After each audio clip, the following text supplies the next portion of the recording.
Então, beleza. Boa noite, galera. Tudo bem com vocês? Enfim, semana passada a gente tentou fazer e tivemos o ciclone aqui em Curitiba. E hoje deu tudo certo. Eu e o Thiago Fux vamos fazer uma live conversando sobre artrose. Thiago, antes de tudo, é meu amigo, né? Nós somos amigos antes de colega de trabalho. Somos amigos desde a infância. Nossos pais já têm uma história aí juntos na ortopedia. E então a gente só está continuando a história do Heraldo e do Rogério.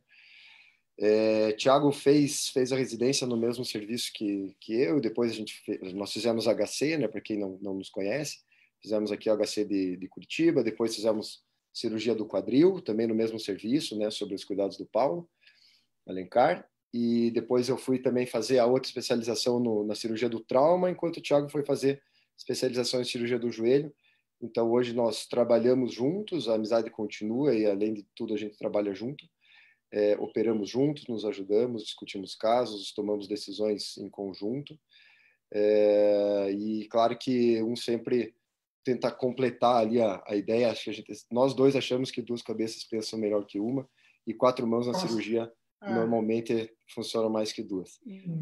Duas cabeças juntas pensam melhor que duas ou três. Eu acho que quatro mãos de quem sabe o que está fazendo ali sempre ajuda muito, e uma segunda opinião de que às vezes não é o responsável principal, apesar de a gente se sentir 100% responsável pela cirurgia do outro, a segunda opinião é sempre fundamental, né? Então, boa noite, pessoal. É mais um dia aí que a gente vai ter uns 60 minutos aí, uma hora, para tentar ajudar colegas, amigos, pacientes a passar a maior quantidade de informação possível, né? A ideia é passar para vocês um pouco aí especificamente hoje, sobre pessoas, pacientes conhecidos que têm um diagnóstico de artrose de joelho ou de quadril ou de ambos, né? E o que a gente pode fazer nesse período aí que o mundo mudou, né? Então, nós temos aí uma mudança completa em todas as áreas do mundo devido a essa epidemia aí do coronavírus. E a gente tem pacientes que a gente não tem que tratar apenas coronavírus, as pessoas continuam com problemas, especialmente pacientes que têm doenças degenerativas, como a artrose, né, o desgaste da cartilagem articular. Então, eles têm que saber o que fazer. Então, a ideia dessa live, nós vamos conversar um pouco, eu e o Cristiano, sobre alguns cenários que existem possíveis. São pacientes de risco no coronavírus, pacientes sem risco de coronavírus, pacientes que têm que fazer diagnóstico, pacientes que já têm um diagnóstico, o que eles podem fazer. Então, nós vamos tentar explicar para vocês alguns cenários, vamos responder algumas perguntas que foram enviadas durante a semana e, se possível, responder algumas perguntas durante a live mesmo, ok? Cristiano, a principal dúvida que você mais escuta, eu imagino, também nesse momento é o seguinte: doutor Cristiano, eu tenho dor no meu quadril, mas eu morro de medo de ir no médico. O que a gente tem que orientar para as pessoas que hoje têm um sintoma de joelho de quadril, mas que não sabem o que fazer com esse sintoma? Com certeza, hoje é o nosso principal debate aqui, tanto dos corredores, quanto dos amigos. Quantas mensagens a gente não recebe de amigo, né? Será que preciso ir para o médico? Será que não preciso? Então, na nossa área da ortopedia, e nós que tratamos as doenças degenerativas, o que a gente pode dizer, né? As pessoas continuam doentes. Na verdade, a dor de uma artrose, por exemplo, de quadril, do joelho, ela é uma dor limitante, pode ser incapacitante para trabalhar, para, enfim, fazer as coisas do dia a dia. Então, eu hoje mesmo estava conversando com uma mulher que ela falou assim, eu tenho já a dor do quadril, estava crônica, ela estava compensada ali enquanto eu fazia meu tratamento, minha atividade física, parei de fazer meu tratamento por conta da pandemia e, além de tudo, a moça que trabalha lá em casa não está indo mais. E, então, estou com mais dor porque agora eu tenho que fazer os trabalhos de casa. E aí ela tomou coragem e foi no consultório. Então, Thiago, o que eu, sendo bem objetivo, na verdade, para a gente orientar realmente as pessoas. Vamos dividir dois grupos, que é o grupo de risco e o grupo de não risco, né?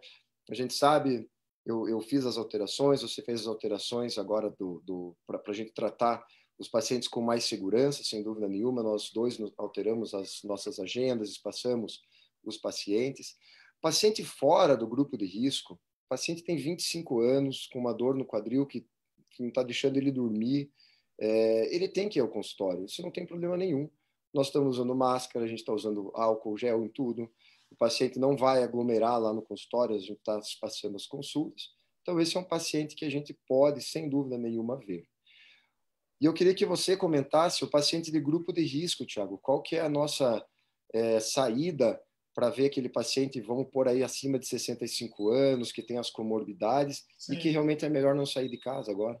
Então, a gente entende que o paciente hoje, ele sendo de grupo de risco, como já todo mundo já sabe, a maioria dos pacientes de grupo de risco, ele tem que realmente sair de casa ou fazer atividades que são essenciais. Então, ok, mas ele tem artrose, ele tem dor no quadril, ele tem dor no joelho, ele vai simplesmente viver com dor durante 2, 3, 4, 5, 6 meses, um ano, não sabemos quanto tempo isso vai durar. Olha, tudo tem problemas e tudo tem benefícios, né? Então, acho que esse período trouxe algumas mudanças nos sistemas socioeconômicos de todo mundo. E uma coisa que veio para ajudar muito principalmente esses pacientes que precisam de uma orientação, que precisam de uma orientação do que fazer, de uma orientação de como eu posso conviver com isso, como eu posso melhorar o meu problema ou do que eu tenho realmente. Nós temos uma ferramenta da avaliação da medicina por online, da telemedicina, que agora tem toda uma regulamentação, tem toda uma plataforma de utilização. A gente pode fazer uma avaliação, conversar com os pacientes, escutar a história, ver alguns exames online, com isso poder sugerir um diagnóstico e muitas vezes orientar aquele paciente, mantendo toda a distância necessária, ou seja, cada um na sua casa, ou o paciente muitas vezes em casa, ou às vezes no escritório privado, e o médico pode estar em casa, pode estar no consultório, pode estar no hospital. A gente pode orientar as pessoas na busca de um diagnóstico melhor, a gente pode orientar na busca de uma orientação do que fazer nesse período, se você pode tomar uma medicação, se você pode mudar uma questão na postura, se você pode fazer algumas atividades físicas, se você pode seguir a orientação do fisioterapeuta ou do educador físico por meio do online, se você pode fazer algumas medicações, se você pode como você pode dormir para melhorar, o que você pode fazer dentro de casa. Então, hoje, a telemedicina, principalmente nos pacientes de fator de risco, é uma ferramenta muito útil, tanto para pacientes que querem saber o problema que eles têm, quanto para saber o que fazer com o problema, ou pegar uma opinião, ou até preparar um tratamento futuro prévio. Então, você pode conversar com o médico, você pode pegar, ele pode ver teus exames, já deixar uma pré-consulta presencial futura, preparada para um melhor tratamento. Então, hoje o atendimento online,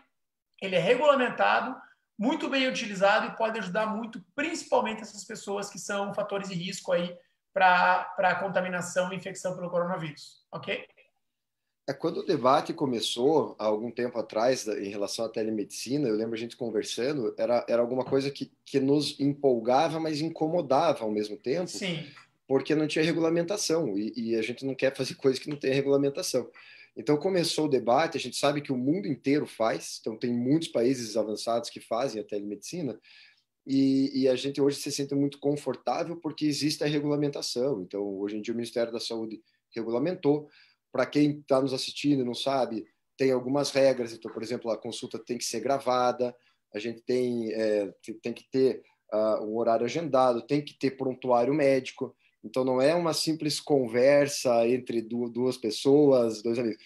Não, é uma consulta que tem uma relação médico-paciente formal, que tem que ser gravada e colocada em prontuário médico.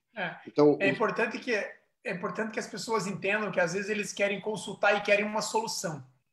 A telemedicina é uma ferramenta de orientação, muito mais do que às vezes de solução, principalmente na ortopedia, né? Então isso é fundamental das pessoas entenderem.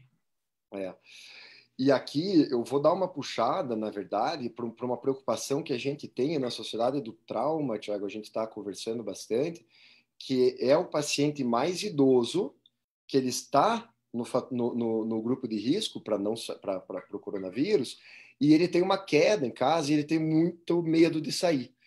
Então, assim, a gente tem atendido pacientes com uma fratura de fêmur, por exemplo, 5 dias, 6 dias, fraturas de tornozelo com 7, 10 dias.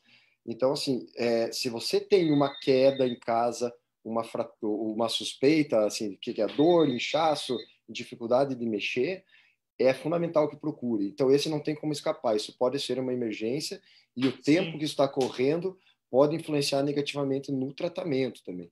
Então, esse é um grupo à parte, vamos dizer assim, é o grupo do trauma ali que está com dor, né? Como você falou, no começo, todos os serviços estavam, o mundo estava perdido como lidar com a situação. Hoje, a gente tem consultórios médicos preparados para atendimentos com toda a segurança possível, hospitais muito preparados para o atendimento diferenciado entre pacientes com risco de sintomas respiratórios e pacientes seletivos sem risco de sintomas respiratórios, toda uma triagem pré-operatória, intra-hospitalar, pós-operatória, todo o manejo. Então, é importante que a gente cuide da saúde, sim, mas a saúde não é apenas uma infecção do coronavírus.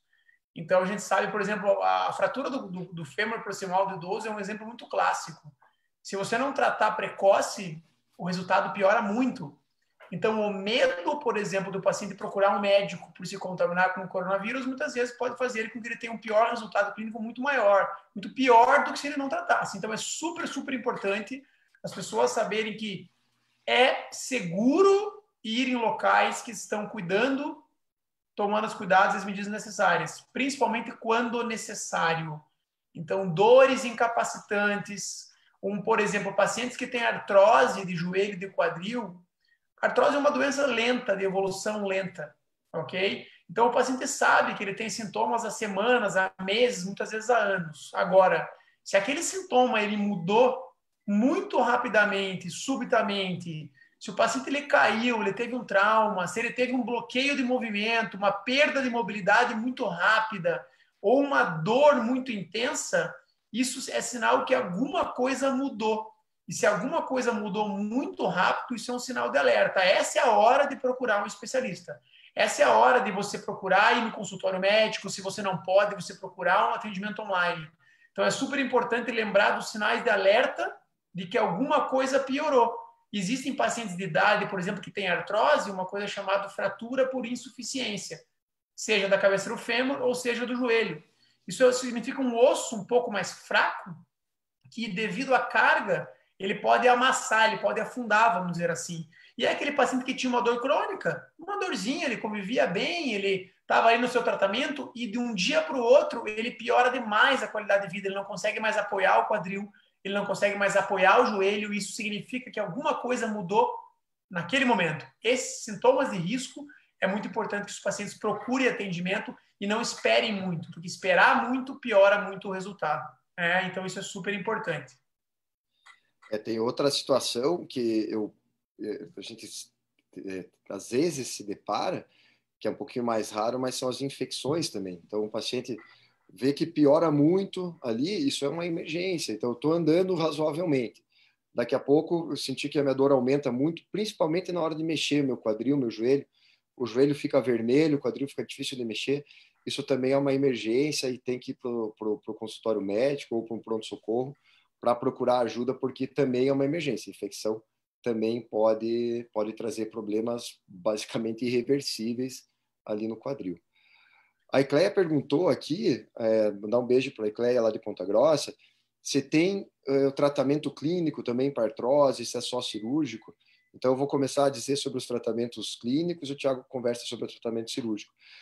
Então, Ecleia, é uma ótima pergunta, porque é uma dúvida que muitas pessoas têm, né, por conta do desgaste ali que foi diagnosticado. A partir do momento que você tem o diagnóstico de artrose, a gente sempre tenta começar por um tratamento conservador, que a gente chama, que é um tratamento sem cirurgia, né? E a artrose, ela tem alguns pilares no tratamento conservador. O primeiro é anti-inflamação. Então, a dor da artrose ela é uma dor inflamada. Então, a gente pode utilizar medicamentos para desinflamar e também pode utilizar medidas físicas, por exemplo, numa clínica de fisioterapia, como ultrassom, eletroterapia, que vai diminuir a dor da pessoa. A outra coisa é o fortalecimento. Então, o fortalecimento é uma das coisas que hoje em dia a gente tem maior evidência científica que trazem vantagens para dor de artrose.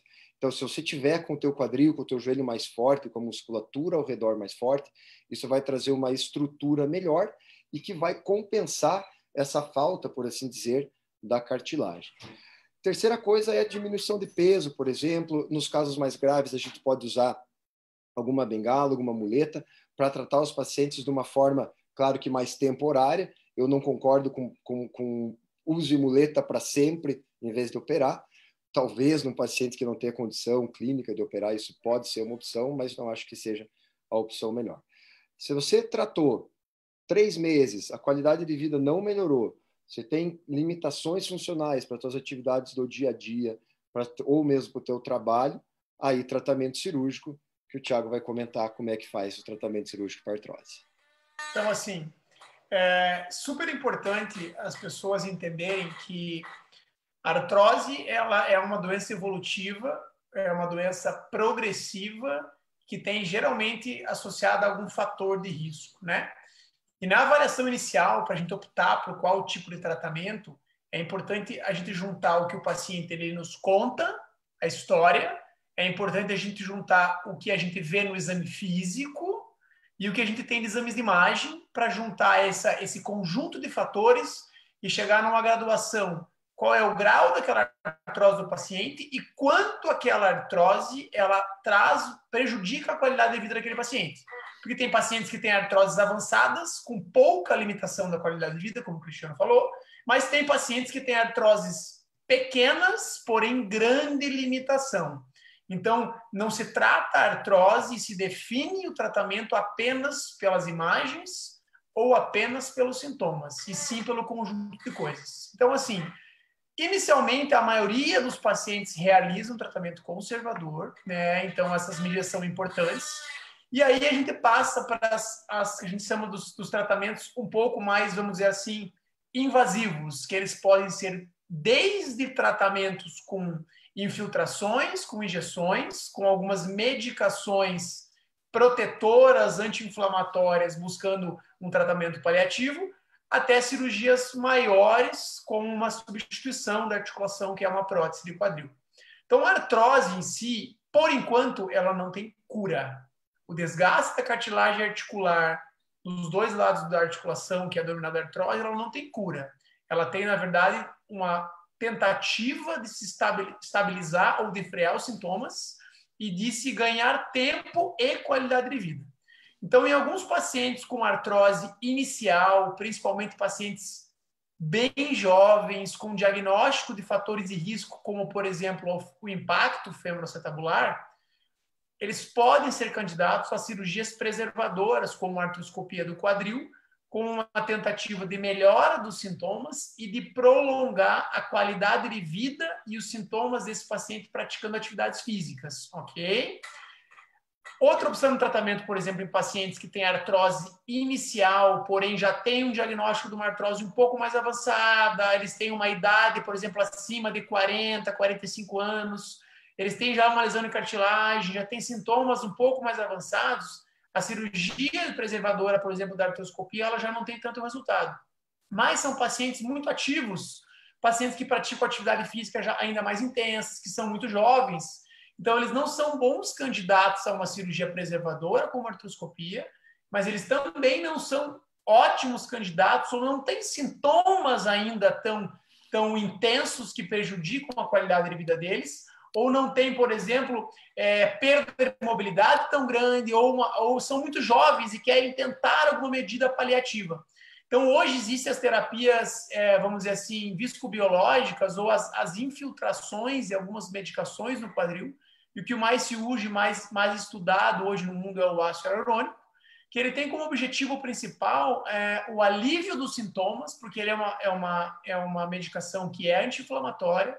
Ele tem como um grande objetivo como aumentar a lubrificação da articulação, ou seja, ele diminui o atrito naquelas áreas de cartilagem lesada e dos fatores de risco, e ele também estimula a absorção de impacto e a produção de mais líquido sinovial para aumentar a lubrificação. Então, às vezes, com uma injeção, com uma infiltração no quadril, que é um procedimento simples, associado àquelas medidas de fortalecimento muscular, mudança de hábito de vida e controle de peso, a gente consegue dar qualidade de vida esportiva aos pacientes por um período muito maior, sem a necessidade de uma cirurgia. E aqueles pacientes que têm já um diagnóstico de artrose mais avançada, associada a sintomas de perda de qualidade de vida. Quando a gente fala sintomas de qualidade de vida, envolve pacientes que têm dor, pacientes que têm limitação de mobilidade, pacientes que têm falha de todos os tratamentos. Então, um paciente que já fez tratamento conservador, fisioterapia, medicação, infiltração e não teve resultado. E aqueles pacientes também que têm sintomas secundários, porque muitas vezes o paciente está prejudicando uma articulação, seja ela a coluna ou o joelho, porque ele tem um quadril muito ruim. Então, é importante saber que sintomas secundários também são importantes na decisão cirúrgica. Então, os pacientes com artrose avançada, falha de todos os tratamentos e piora da qualidade de vida, muitas vezes eles são candidatos a uma cirurgia ou tratamento de prótese total do quadril, que o nome médico, se vocês quiserem pesquisar um pouco sobre a artroplastia total do quadril, que é uma cirurgia de substituição da área da articulação, onde a gente observa pacientes extremamente satisfeitos. Então, o índice de satisfação de uma prótese de quadril hoje aí é 97%, 98%, devolvendo qualidade de vida, mobilidade, controle de sintomas e, na maioria dos casos hoje aí, prática de atividades físicas, melhorando a qualidade de vida dos pacientes, né? Então, esse é mais ou menos o cenário que nós temos de opção de tratamento. E, Cristiano, e aí você é um paciente que você tem indicação de uma cirurgia, ok? E aí você queria fazer a sua cirurgia em abril, porque você planejou o seu trabalho, a sua família, e tudo parou. O que você diz para as pessoas hoje, um paciente seu, que tem indicação de fazer uma cirurgia de prótese de quadril, e ele não quer, não pode ou tem medo? Qual que é a orientação para os pacientes que têm indicação cirúrgica? O que eles têm que fazer nos próximos meses? A gente tem alguns pacientes que estavam até com a cirurgia liberada quando começou essa história da pandemia, do coronavírus, e foi muito frustrante, assim, né, para as pessoas que se programaram a vida familiar, a vida pessoal e também do trabalho. O que eu tenho falado para os pacientes? Na realidade, a gente tem feito uma avaliação constante e flutuante dessa situação de isolamento e também do número de casos em cada região. Então, o Brasil é muito grande. Por exemplo, começou com o epicentro lá em São Paulo, enquanto Curitiba estávamos super tranquilos. Meus amigos de São Paulo pararam de operar as eletivas, enquanto nós fizemos algumas eletivas aqui em pacientes fora do grupo de risco, porque até lá não sabíamos exatamente qual era o perfil da doença, qual era o perfil de letalidade da doença. Eu acho uma super irresponsabilidade você internar um paciente, por exemplo, nossos pacientes de prótese, normalmente tem acima de 65 anos. Então, você internar um paciente com 65 anos sem muito entender a doença, eu achei que na época não era o ideal. E aí a gente foi fazendo essa avaliação flutuante e até um mês atrás, até talvez 3 semanas atrás, estávamos já entendendo melhor a doença e com a doença controlada aqui em Curitiba. Foi quando operamos. Foi naquela semana que eu e o Thiago, nós fizemos algumas cirurgias em pacientes também fora do grupo de risco. E agora, nesse momento, o que eu tenho falado? Para quem tem, nesse momento, nessas 2 semanas que estamos passando agora, existe um decreto, vocês devem ter acompanhado, um decreto do governador do estado, que nos impede de internarmos pacientes eletivos. Então, a cirurgia eletiva ela está proibida agora em Curitiba e em algumas outras cidades do Paraná nas próximas 2 semanas. Esse decreto, teoricamente, termina terça-feira que vem. E aí nós vamos, novamente, usar o bom senso para ver se internamos ou não os pacientes. Então, eu me sinto muito tranquilo em operar um paciente jovem, que pode fazer, por exemplo, uma artroscopia de quadril de manhã e perfeitamente ir embora de noite para casa. E talvez não me sinto tranquilo em operar uma paciente cardiopata de 85 anos que vai para a UTI, por exemplo. E aí talvez essa UTI esteja lá ainda um pouco lotada. Então, a gente tem estratificado esses pacientes e de novo, é uma avaliação constante. Eu não tenho cravado data de cirurgia. Eu falo assim, a cada semana nós vamos reavaliar. E semana que vem, por exemplo, eu acho que a gente pode reavaliar, não tendo mais a proibição do Estado, usar o bom senso se nossos hospitais estão bem, se as nossas, enfim, fisioterapias já estão funcionando, a gente tem que pensar também na reabilitação. Então, é assim que a gente tem pensado em relação à cirurgia nesse período. Eu tenho conversado bastante com pacientes, secretárias, colegas médicos, e a minha postura é essa divisão entre pacientes que são de baixo risco, pacientes que são de maior risco.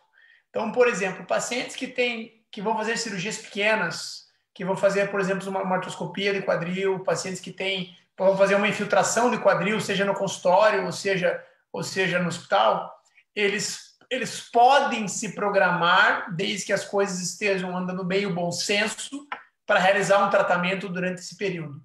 Pacientes de alto risco, que têm, por exemplo, uma artrose muito avançada, porém tem inúmeras comorbidades, são pacientes que realmente eles devem tomar mais cuidado, que tanto os pacientes quanto os médicos devem ter um bom senso de que filtrar quais são os pacientes ideais nesse momento, ver a condição semanal do seu hospital, ver a condição da sua UTI, para você poder, vamos dizer assim, dar suporte a quem precisa no hospital, mas também tratar quem precisa, né? Que não é só o coronavírus que a gente tem no mundo. Então, essa divisão, se você é um paciente que está programado, que você tem baixo risco, você é um paciente que pode programar um tratamento agora. Agora, se você é um paciente de extremo risco, se você puder adiar enquanto as coisas se estabilizarem, é melhor. Então, é importante salientar que tem pessoas que podem realizar o tratamento agora, desde que os hospitais estejam tranquilos e as clínicas tranquilas. Então, é importante as pessoas entenderem que não está proibido e que nem todo mundo não pode operar. Agora, dividir e, vamos dizer, personalizar cada pessoa, cada caso e a situação semanal, como o Cristiano falou, a gente está realmente orientando os pacientes que a gente tem que fazer assim, desta maneira para poder ter segurança para todo mundo, segurança para nós, segurança para vocês, segurança para as famílias e também para quem precisa do atendimento hospitalar de urgência, ok? Eu acho que chegou uma pergunta que vem muito assim em linha com o que a gente está conversando, que a Mi Pontes falou se é necessário o internamento hospitalar e anestesia para infiltração do quadril e joelho. E que é uma excelente pergunta, porque no fundo o que a gente falou? Que é uma forma de tratamento e estamos falando em pacientes que vão ser internados ou não. Então, hoje em dia, a gente faz as infiltrações tanto do quadril quanto do joelho nos consultórios mesmo, sabe? Por quê? Porque antigamente, até alguns anos atrás, íamos até os hospitais para fazer as infiltrações do quadril, porque o quadril é uma articulação muito profunda. E para a gente chegar com a agulha no local certo da infiltração, é basicamente impossível você fazer as cegas. Você precisa de algum exame de imagem que nos ajudem a guiar essa agulha. Então, hoje em dia, a gente antigamente usava no centro cirúrgico um aparelho que bate o raio-x na hora, e hoje em dia nós usamos um ultrassom que temos no consultório, e aí a gente consegue, sem internar o paciente, sem necessidade de anestesia ou sedação, fazer esses procedimentos de infiltração que podem trazer benefícios, porque não é um tratamento cirúrgico nessa fase também de pandemia. Tem pacientes que vêm nos pedindo, inclusive de uma forma até um tanto paliativa, até com artroses que, de outra forma, em outros momentos, até provavelmente não faríamos as infiltrações com ácido hialurônico, por exemplo, por terem artroses mais avançadas. Sim. Mas o paciente tem 87 anos e falou assim, doutor, não estou conseguindo andar. Então, vamos tentar fazer a infiltração. Assim, não precisamos correr o risco de irmos até o hospital, não tem anestesia. E realmente tem os pacientes que têm optado por essa estratégia para que ganhem, assim, alguns meses até que as coisas diminuam e possamos internar novamente com segurança.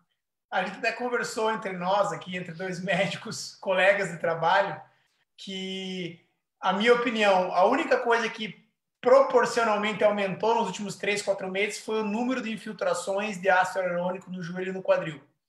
E até alguns casos que regularmente nós não faríamos, porque são pacientes que têm um pouco mais de artrose, mas pacientes que pediram alguma medida paliativa, principalmente sintomática, porque sabem que tem várias comorbidades e que vão ter que aguardar alguns meses, seja 2, 3, 5, 6 meses para poder fazer a cirurgia. E eles estão com muitos sintomas. Então, assim, esse esclarecimento ao paciente que dessa talvez não é a melhor opção, ok. Mas, neste momento, pesando na balança risco, saúde, coronavírus e sintomas, é uma boa opção. Então, assim, é um procedimento seguro de fazermos nos consultórios e que tem ajudado bastante até pessoas que a gente ficaria um pouco receoso, assim, né? Porque a ideia sempre é propor o tratamento menos agressivo, porém efetivo aos pacientes, né? Porque todo mundo, na verdade, quer, muitas vezes, prefere fazer uma infiltração do que uma cirurgia. Só que a gente tem dados científicos e evidências mostrando quais são os pacientes que têm maior risco de dar certo ou de não dar certo sobre aquele procedimento, né? Tem uma pergunta legal que veio aqui da Maria Regina, que ela tem um pouco de artrose, bursite e tendinite, e que agora que esfriou, dói mais no inverno. Isso é normal, Cristiano? Você escuta sempre isso? Escuto sempre, escuto sempre. Mudou o tempo, aumentam as dores.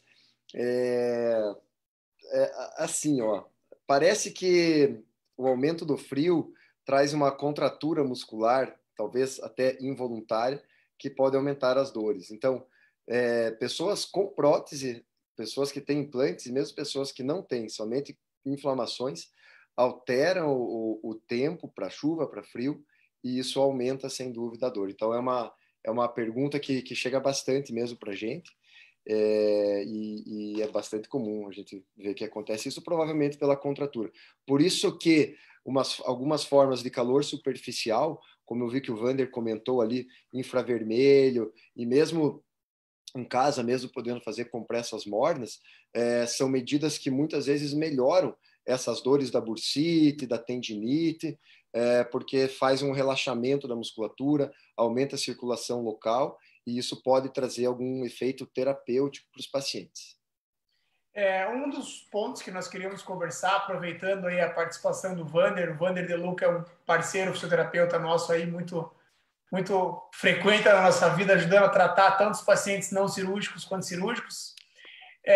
Muita gente pergunta o que é possível de fazer de tratamento conservador em casa de artrose de quadril e joelho, nessa época que não tem academia aberta, não tem pilates aberto, não tem hidroterapia aberto, tem pouca fisioterapia aberta. Então, assim, hoje já é regulamentado também as orientações de atividades físicas online, seja por fisioterapeuta ou por educador físico, ok? Então, existem diversos exercícios que as pessoas portadoras de artrose de joelho e quadril podem fazer com objetivos de analgesia, exercícios para mobilização da articulação, exercícios de alongamento muscular, exercícios de fortalecimento muscular, que podem ser feitos em casa, de preferência sobre a orientação de um profissional, seja ele um fisioterapeuta ou educador físico, ok? Para que você possa manter seu corpo em movimento, para que você, com a mobilização da articulação, você diminua o componente inflamatório e as contraturas, e que você possa, vamos dizer assim, passar por esse período de uma maneira melhor. Então, tem pessoas que podem até adquirir algumas coisas relacionadas Cristiano, tu até inverteu aí, isso. Foi. Que podem inverter, comprar alguns aparelhos. Tem pessoas que têm bolsas de água quente e frio. Vamos falar um pouquinho sobre isso daqui a pouco. Isso é uma pergunta bem importante. Pessoas que têm alguns aparelhos de fisioterapia em casa, tem bola de pilates, algumas academias. Então, assim, procure uma orientação de um profissional, que eles também estão trabalhando com atendimentos online e orientação online. Então, assim, super importante não ficar parado, porque quanto mais sentado e deitado você ficar, mais atrofia muscular, mais perda de mobilidade, pior o teu quadro de artrose. Ok? Você sabe que ontem mesmo eu estava conversando aqui em casa, e deve ter acontecido na casa de muitas pessoas. No começo, quando achávamos que ficaríamos 15 dias só em isolamento, fazíamos mais atividade física em casa. E depois, a questão psicológica foi pegando um pouco, as pessoas foram meio que desanimando, falar, essa semana eu não vou fazer semana que vem, que as coisas vão voltar, e acabaram que perderam uma oportunidade. E por que perderam uma oportunidade? Porque, assim, ó, para ganhar a musculatura que a gente precisa para ela ser efetiva de uma forma terapêutica, leva muito tempo, levam várias semanas. E para a gente perder essa musculatura é muito rápido. Então, sobe de escada, desce de elevador. Tem estudo que mostra que você perde 30% da tua massa muscular, para quem está indo na academia, em só 2 semanas. Então, é muito rápido isso. Então, assim, acho que talvez seja até um estímulo aqui meio do Thiago para as pessoas voltem a praticar as atividades que vocês faziam antes no Pilates, dá para fazer essa adaptação sem dúvida nenhuma. Muita gente que já fazia atividades funcionais, isso dá para trazer para dentro da nossa casa e tentar resgatar essa força muscular que faz muito sentido no tratamento das artroses, das tendinites, que é a maioria dos casos dos nossos pacientes. Então, assim, se movimentem. Quanto mais parado, pior fica a qualidade da saúde física e mental, vamos dizer assim. Um comentário aqui é um comentário do Dr. Rogério Fux, né? Que pediu para lembrar e de falar que, por questões de cuidado e risco de infecção, todo paciente que é submetido a uma infiltração articular, se ele tem indicação de fazer uma prótese do joelho do quadril, ele precisa esperar pelo menos 3 meses de intervalo. Por quê? Porque os pacientes que têm essa infiltração realizada, se a cirurgia for feita em menos de 3 meses, eles podem ter um risco aumentado de infecção. Então, é uma coisa que a gente conversa bastante com esses pacientes paliativos, vamos dizer assim, que quer fazer a infiltração, num caso um pouquinho mais avançado, tudo bem, mas que tem que estar ciente que é importante aguardar pelo menos 90 dias para não aumentar o risco de infecção. Ok? Eu vou responder uma pergunta de um paciente que eu conheço muito bem, que é o Matheus. O Matheus é um paciente que fez uma infiltração, fez uma artroscopia de quadril bilateral e ele tem uma lesão de cartilagem nos quadris e ele fez uma infiltração de ácido hialurônico. Então eu vou perguntar, Matheus, o Cristiano trabalha da mesma maneira que eu vou perguntar para o Cristiano para ele te responder isso. Fiz uma aplicação de ácido hialurônico no quadril por uma lesão de cartilagem faz mais ou menos 6 meses e ela ainda continua com sintomas. Ele não teve melhora com a infiltração do ácido hialurônico.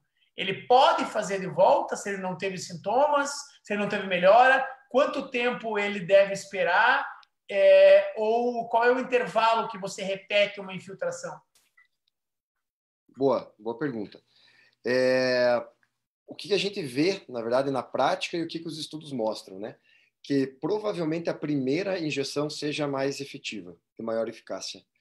E essa eficácia tende a se perder ou a ir diminuindo de acordo com o número de infiltrações. Então, a expectativa é que a primeira seja a melhor. Provavelmente a segunda pode até ser igual, mas não vai ser melhor que a primeira. Então, assim, o ácido hialurônico é uma medicação que a gente chama que tem ação de médio prazo. Então, ele não começa a agir amanhã, do ponto de vista de sintomas. Você precisa ter uma fase mais adaptativa da tua articulação.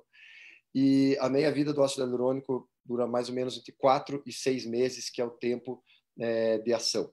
Então, se você ficou muito bem por 6 meses, ok, eu acho super legal, vamos repetir novamente. Com a expectativa igual, pode ser, mas talvez um pouco menor.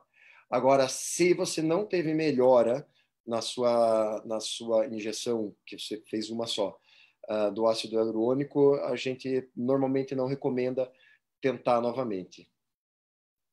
Ótimo, eu vou responder sobre isso. A minha opinião, e pacientes que já fizeram infiltração comigo, eu digo, observe o seu quadril e espere o máximo de efeito próximo dos 3 meses, um efeito adequado ainda por pelo menos 6 meses. Se por 6 meses a infiltração ela não te trouxe um benefício que te valeu a pena, é muito discutível se repetir uma infiltração se por 6 meses ela não tem um resultado efetivo, porque provavelmente a próxima não é tão boa quanto aquela. E se só durou 6 meses, provavelmente ou a lesão ela é maior do que a gente espera e o efeito do ácido hialurônico não é o efeito esperado, ou às vezes a dor tem vários componentes relacionados, não somente a dor da cartilagem articular da articulação. Ela pode ter uma dor irradiada, ela pode ter uma dor muscular, capsular envolvida, que nós não vamos conseguir tratar apenas com injeção articular. Então, é importante entender o objetivo da infiltração, se ela teve melhora ou não, e quando ela falha, muitas vezes buscar outra opção de tratamento ou outra causa da dor. Né? Então, é importante, se falhou, se repitam exames, se faça uma nova avaliação clínica, buscando se não teve resposta. Por que não teve resposta? Será que a lesão é mais grave? Será que existe um outro componente de dor? Isso é importante. Ok? E uma coisa que a gente lembra também é que as cartilagens das pessoas são diferentes. Então, na realidade, não é toda a cartilagem que vai responder bem ao ácido hialurônico. E se fosse assim, a gente pararia de fazer cirurgia, não precisaria mais fazer cirurgia do quadril, nem do joelho. Então, assim, também existe, muito provavelmente, alguma coisa molecular ali, de DNA mesmo, de cada cartilagem, que umas absorvem melhor e outras nem absorvem tão bem o ácido hialurônico. Exatamente. Tem uma pergunta aqui do Nelsinho Cortez, que é eu acho super, super importante, né? Porque tem muitos pacientes, por exemplo, que vêm para o consultório que tem pouca dor no quadril, mas tem um quadril extremamente travado, extremamente bloqueado. A pergunta dele é: qual é o primeiro sinal que tem algum problema no quadril além da dor? Olha, eu particularmente, eu não sei dizer, sim, numa experiência, vamos dizer assim, prática, o que é mais frequente? Dor no quadril ou restrição de mobilidade? Porque tem pessoas, muitos pacientes que têm, por exemplo, uma restrição ou uma artrose de quadril ou uma restrição de mobilidade secundária ao impacto no quadril, eles, desde que eles se lembram por gente, vamos dizer assim, desde a adolescência, eles têm uma restrição de mobilidade, principalmente da rotação interna do quadril. Mas para eles, aquele quadril ele é normal. Por quê? Porque ele não sabe como eu tenho um quadril com mobilidade normal. Então, o que a gente observa muitas vezes é que tem pacientes que têm uma restrição de mobilidade muito grande e tem pouca dor. Essa restrição de mobilidade ela pode vir pela deficiência, vamos dizer, anatômica, né, por problemas ósseos, mas ela pode vir da própria artrose. Por quê? Porque a artrose gera uma deformidade articular, então ela gera uma deformidade articular no quadril, onde o quadril não se torna mais congruente. Por exemplo, a cabeça do fêmur ela cria osteófitos, que são bicos de papagaio, e ela já não é mais congruente com o quadril, com o acetábulo, então isso perde mobilidade. As alterações inflamatórias, como o Cristiano falou no começo da live, da articulação do quadril, elas criam uma contratura da articulação e da cápsula articular. E também a dor gerada faz uma inibição neuromuscular, que faz com que o controle cerebral deixe você usar menos a musculatura, o que faz uma atrofia muscular, uma contratura muscular e uma perda de amplitude articular também por questões músculo-tendíneas. Então, assim, a dor é um fator importante, sim, mas a perda de mobilidade no quadril, ela deve ser avaliada e investigada, porque muitas vezes ele é um dos primeiros sinais da evolução de um problema no quadril ou de um problema prévio que não está sintomático naquele momento. E falando em sintoma, então, além de dor e da limitação do movimento, eu vou pegar o gancho aqui no comentário do Glauco, que ele pergunta em relação ao tamanho da perna, né? Então, na verdade, Glauco, quando você tem a diferença de tamanho da perna, ou seja, a minha perna está mais curta que a outra, ou sentir que estou andando, mancando porque minha perna encurtou, isso é absolutamente entendível e sim é explicado por uma artrose. Mas que artrose? Essas são as artroses já mais avançadas. Então, normalmente a gente tem entre 5 e 7 milímetros de cartilagem ali na cabeça do fêmur e no acetábulo. Então, se você tem a perda dessa cartilagem, a cabeça do fêmur vai chegando ali na bacia, que é o famoso osso com osso, e aí essas pessoas podem sentir, sim, discrepância dos membros inferiores. Existem algumas doenças da infância, por exemplo, como epifisiolise, Legg-Pertz, e mesmo displasias do quadril, que fazem um encurtamento pelas deformidades que faz na anatomia do fêmur. E aí você pode ter encurtamentos tão grandes quanto 3, 4, 5 centímetros, dependendo da doença, e ela é explicada também pela artrose. Então, quando a gente está ali no consultório, a gente pergunta de dor, que é realmente o principal motivo que as pessoas nos procuram, mas a gente vai atrás de dismetrias, a gente vai atrás de movimentos, realmente, de você ver se tem uma amplitude boa. E o Nelsinho que perguntou, o Nelsinho é um conhecido tenista nosso, eu dei muito 6-0 nele já. O Nelsinho deve ter dor porque ele faz rotação. Então, Nelsinho, os tenistas têm muita rotação ali na hora do giro, de fazer os golpes, de saque. Então, essa rotação que você tem no tênis também gera bastante dor em jogadores que têm problema do quadril, seja de cartilagem ou impacto femoroacetabular. Tem um sintoma muito caseiro, e eu brinco isso, e geralmente quando nós temos os estagiários no consultório, eu digo assim, ó, paciente que tem artrose do quadril, que não consegue calçar o sapato sozinho, ou as mulheres que não conseguem fazer a unha do pé sozinha, elas têm altíssima probabilidade de ter uma artrose avançada com indicação de prótese. Então, a perda de mobilidade, a dificuldade de fazer atividades simples, como calçar o sapato ou uma meia sozinho, por exemplo, quase sempre está relacionado à articulação do quadril, o quadril que coordena a rotação do membro, né? Então é super importante entender isso. E, então, essa perda de mobilidade para atividades simples mostra, sim, um quadro de artrose geralmente mais avançado. Ok? Tem uma pergunta que toda live, Cristiano, toda live que a gente faz existe. Tá? Então, eu não vou eu responder, eu vou pedir para você responder. Essa pergunta é o seguinte: uma pessoa com 90 anos ainda tem chance de realizar uma cirurgia de prótese?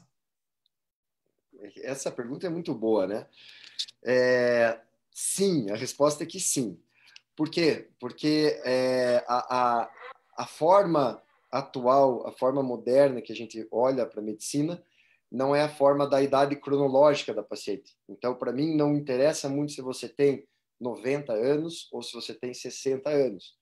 Eu tenho pacientes de 90 anos muito mais ativas e saudáveis que algumas pacientes de 65. Então, assim, a gente tenta, hoje em dia, fazer essa avaliação global da saúde da paciente. O que significa isso?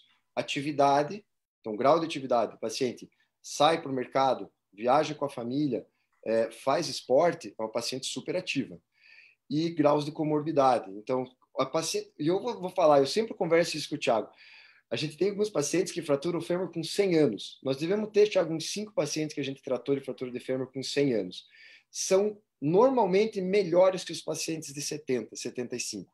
Por quê? Porque se você chegou aos 90, se você chegou aos 100 anos, provavelmente tua saúde seja bem tranquila, é aquela vozinha, aquele vozinho que não toma muita medicação, que não tem muita comorbidade, que sempre se cuidou, que faz atividade física e que não toma muito remédio.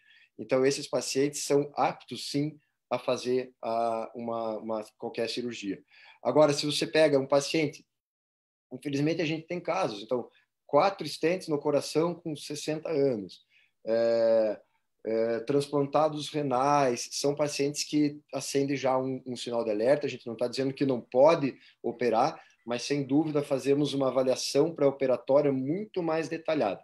Como mensagem final, esquece a idade da paciente e olha para a pessoa em si, como é que ela está, se tem atividade e se tem doenças associadas. Acho que essa que é a resposta ideal. Até porque todo mundo hoje quer viver mais, mas eu acho que a frase tem que ser mais completa. A gente quer viver mais e com qualidade. Ter 90 anos, ter uma artrose, não ter problemas de saúde, vamos dizer assim, uma saúde boa, controlada, poder fazer uma caminhada, poder andar, poder aproveitar esses anos de vida. Agora, não conseguir caminhar sozinha por dor no quadril e no joelho. Então, isso assim, se for para viver mais, vivemos mais com mais qualidade. Então, é importante que essas pessoas que chegaram lá, porque têm uma saúde boa, na maioria dos casos, elas façam essa avaliação. E essa é uma frase que eu falo todas as vezes. Eu prefiro muito mais um paciente de 88, 90 saudável do que um paciente de 65 anos cheio de problema, que já infartou, que tem um diabetes descompensado, que tem pneumonia de repetição, fumante há 50 anos. Então, isso é super importante. E esses pacientes, eles não chegam no 90, porque eles têm problemas. Então, geralmente, os pacientes de bastante idade, eles têm uma condição de saúde, apesar da idade, muito equilibrada, vamos dizer assim. Né? Bem isso. O Glauco perguntou, desculpa, Glauco, eu não terminei de responder a tua pergunta inteira. Ele quer saber, que eu acho que também é uma pergunta bem comum das pessoas, quem tem a discrepância, quem tem a alteração, a diferença do comprimento da perna, se tem algum procedimento que possa fazer. Então, Glauco, na verdade, se você tem uma diferença dos membros em decorrência de artrose, a solução para isso é a prótese do quadril. E a prótese do quadril, sim, a gente consegue equilibrar os membros, na grande maioria das vezes, desde que, e aí entra uma questão mais técnica de cirurgia mesmo, você não tenha lá 10 centímetros, 7 centímetros. Eu falo isso porque às vezes quem está nos ouvindo tem, por exemplo, uma displasia, que a cabeça do fêmur não está encaixada na bacia, está lá em cima. Para a gente descer esses 10 centímetros, a gente põe em risco o nervo dos pacientes. Mas o que a gente sabe? Que normalmente até 4 centímetros, 4 centímetros e meio, a gente consegue equalizar na cirurgia de quadril, e para isso a gente faz sempre programação antes, o desenho. Eu e o Thiago somos duas pessoas completamente neuróticas com planejamento pré-operatório, então a gente nunca abre alguém sem estar lá com o plano definido no centro cirúrgico, o desenho da prótese, que é a previsão de como vai ficar. Então a gente sabe, mesmo antes da cirurgia, quanto a gente vai conseguir equalizar esse membro e qual é a altura da prótese ideal para a gente deixar o paciente equalizado. Legal. Eu vou responder uma pergunta de duas pessoas, uma pergunta parecida. A Isa Moraes perguntou se quem tem problema no joelho pode subir escada. E a Daisy acabou de perguntar se quem tem artrose no joelho pode fazer exercício no simulador de caminhada. Bom, por que as pessoas sempre perguntam, né, quem tem problema no joelho, ou desgaste no joelho, ou artrose no joelho, ou condromalácia patelar, se elas podem fazer atividade física, se elas devem ou se elas não devem? Bom, o joelho é uma articulação que suporta bastante o peso do corpo, né? Principalmente nas atividades de subir e descer a escada, que a gente pode aumentar 5 a 7 vezes o peso do corpo na articulação do joelho, em atividades com impacto, ok? Então, o que a gente percebe? O exercício, ele não é um fator de risco isolado apenas para artrose. Claro, não estou falando de atletas competitivos de alto rendimento, isso é uma outra conversa, estou falando de pessoas normais, que praticam caminhada, que sobem e descem escada, que fazem academia, que fazem pilates, que jogam tênis, que gostam de correr um pouquinho. O joelho ele vai sofrer uma carga na atividade física, mas o fundamental é que a articulação ela foi feita para mobilização. Ela foi feita para ligar dois ossos e ter mobilidade. Quem foi feito para fazer força foi os músculos, ok? Então, pessoas que têm dor, sintomas no joelho, sintomas no quadril também, e têm problemas diagnosticados, eles podem fazer exercício, desde que eles fortaleçam aquela musculatura específica para proteger a articulação, para diminuir a carga na cartilagem, para diminuir a carga naquele local que está mais sobrecarregado. No joelho, muitas vezes, a patela ou o compartimento medial do joelho. No quadril, muitas vezes, a parte central, mesmo a cabeça do fêmur, que sofre muita carga. Bom, e quais são os músculos principais, né? O que a gente foca, o que eu mais oriento para os pacientes, né?